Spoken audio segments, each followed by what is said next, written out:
మోసం చేయడం మా వంతు, మోసపోవడం మీ వంతు అంటూ ఫస్ట్ మా వాడు మోసపోతాడు, తర్వాత నేను మోసపోతాను. మోసమైనావా లేదా? మోసమైన 2 సార్లు. మొత్తం ఫ్లవర్ బెడ్స్ తోనే చేసినారంట మామ వినాయకుడిని.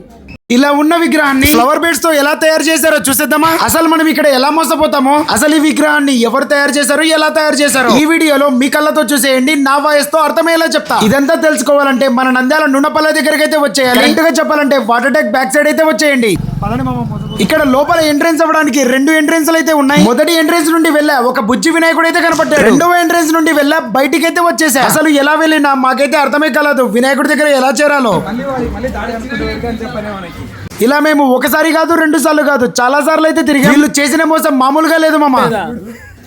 ఫైనల్ గా దీని కథేదో మాకు తెలిసిపోయింది. మొత్తం ఫ్లవర్ బెడ్స్ తోనే చేసినారంట మామ వినాయకుడిని.